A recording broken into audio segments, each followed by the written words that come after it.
BCCIৰ যিটো আমাৰ technical team আছে সেই টিমটোৱে অলৰেডি ACA ষ্টেডিয়ামটো পৰিদৰ্শন কৰি গৈছে আৰু তেওঁলোকে পৰিদৰ্শন কৰি আমাৰ ইয়াতে যিখিনি ফেচিলিটিজ আছে গোটেইখিনি ফেচিলিটিজ আপ টু ডেট হৈ আছে তেওঁলোকৰ খুব ভাল ৰিপৰ্ট দিছে অসম ক্ৰিকেট সন্থাক অসম ক্ৰিকেট সন্থায়ো যিখিনি কৰিবলগীয়া আছে আগন্তুক 15 মে আৰু 19 মেত IPLৰ দুখন মেটচ অনুষ্ঠিত কৰিব লগা আছে তাৰ কাৰণে যিখিনি প্ৰস্তুতি কৰিব লাগে সেই প্ৰস্তুতি সম্পূৰ্ণ কৰি ৰাখিছে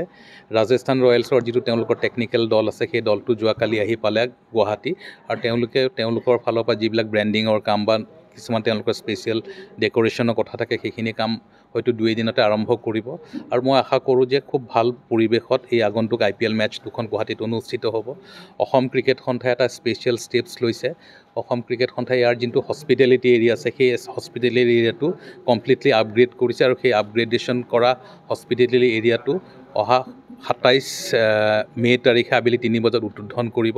আমি সকলোকে আমন্ত্ৰিত কৰিম আৰু এটা নতুন পৰিৱেশত খুব ভাল পৰিৱেশত IPL মেটচ কিখন ইয়াৰ দৰ্শকে গ্যালাৰীতে হওক বা হস্পিটেলিটি এৰিয়াতে হওক তেওঁলোকে উপভোগ কৰিব পাৰিব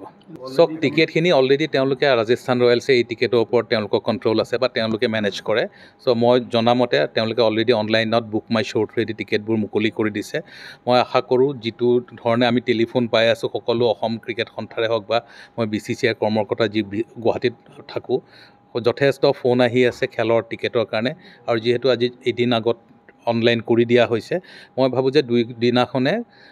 খুব ভাল দৰ্শকৰ সঁহাৰি হ'ব আৰু it will be full house তো খেলুৱৈসকল কেতিয়া আহিব একজেক্টলি মই আপোনাক ক'ব নোৱাৰিম কিন্তু 12 তাৰিখে ৰাজস্থান ৰয়েলছৰ লাষ্ট মেটচখন আছে চেন্নাইত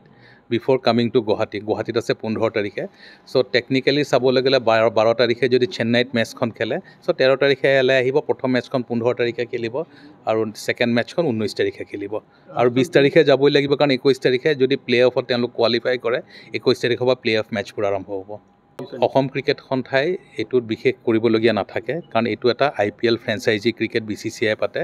সো এইটো কোনো এখন বাইলেটাৰেল সিৰিজ নহয় সেইকাৰণে অসম ক্ৰিকেট সন্থাই বা অন্য কোনো ষ্টেট এছ'চিয়েশ্যনে খুব এক্টিভলি ইনভলভ নহয় IPL খেলত আৰু তথাপি মই ভাবোঁ যে অসম যিহেতু এটা খুব আলহী পৰায়ণ প্ৰদেশ আমাৰ এখন আমি সদায় হস্পিটেলিটিত আমাৰ নাম আছে নিশ্চয় অসম ক্ৰিকেট সন্থাই কিছুমান ষ্টেপছ ল'ব আৰু মই ভাবোঁ যে সেইখিনি আপোনালোকক সময়ত জনাই দিয়া হ'ব মই নিজে গৈ যোৱাকালি ফিল্ডখন চাইছোঁ ফিল্ডখন একদম আপ টু ডেট ৰেডি হৈ আছে মেটচখন এনি টাইম পাতিব পৰা হৈ আছে আৰু BCCIৰ এজন চিফ কিউৰেটৰ আশিষ ভৌমিক ডাঙৰে তেওঁ 2 দিনতে আহি পাব তেওঁ দুবাৰ আহিব ইয়ালে এবাৰ প্ৰিলিমিনাৰী ইনস্পেকশ্যনৰ কাৰণে আহিব আৰু তাৰপিছত তেওঁ যেতিয়া খেল হ'ব তেওঁ ইয়াতে থাকিব সো BCCI ফালৰ পৰা গ্ৰাউণ্ডৰ কাৰণে যিখিনি প্ৰিপাৰেশ্যনৰ প্ৰট'কল আছে সেই প্ৰট'কলখিনি সম্পূৰ্ণৰূপে মানা হৈ আছে আৰু আজিৰ তাৰিখত অসম ক্ৰিকেট সন্থাৰ যিটো ষ্টেডিয়াম আছে বৰ্ষাপাৰাত ইয়াৰ গোটেইকেইখন উইকেট মেটচ ৰেডি হৈ আছে অসম ক্ৰিকেট সন্থাক অসম চৰকাৰে যোৱা বছৰ 11 বিঘা মাটি এলট কৰিছিলে for having a parking space সেই পাৰ্কিং স্পেচটো আমি ইয়াৰ আগৰ এখন খেলতো ব্যৱহাৰ কৰিছোঁ আৰু এইবাৰো আমি সেইখন ব্যৱহাৰ কৰিম বাট ডেট সেই এডিশ্যনেল যিখিনি পাৰ্কিং স্পেচ আছে তাতে প্ৰায় 700 গাড়ী পাৰ্কিং কৰা ব্যৱস্থা কৰা হ'ব কিন্তু সেই পাৰ্কিং স্পেচলৈ যিটো ইনগ্ৰেছ বা আউটগ্ৰেছ কৰাৰ ৰাস্তা আছে সেইটো যথেষ্ট বহল নহয় সেইটো আগন্তুক দিনত PWD আৰু অসম ক্ৰিকেট সন্থাই কিছুমান নিজৰ ভিতৰত আলোচনা বিলোচনা কৰি সেই পেৰিফেৰী ৰোডকেইটা ডেফিনেটলি এক্সটেণ্ড কৰিব লাগিব কিন্তু এইবাৰো আমাৰ যিখিনি এই খেলখনৰ লগত জড়িত হ'বলগীয়া ভেণ্ডাৰ্ছ থাকিব বা টেকনিকেল ষ্টাফ থাকিব তেওঁলোকৰ গাড়ীখিনি আমি তাতে পাৰ্কিং কৰাৰ ব্যৱস্থা কৰিম আৰু এনেই আন হিচাপে যিখন আমাৰ NXC গ্ৰাউণ্ড আছে সেই NXC গ্ৰাউণ্ডত আমি প্ৰায় 300 মান গাড়ী পাৰ্কিঙৰ ব্যৱস্থা কৰিব পৰা অৱস্থাত প্ৰত্যেক বছৰে থাকে এই বছৰো গুৱাহাটী ট্ৰাফিক পুলিচৰ লগত আলোচনা কৰি পেলাই ইয়াৰ ট্ৰাফিকৰ বা পাৰ্কিঙৰ মেনেজমেণ্টটো আমি ফাইনেলাইজ কৰিম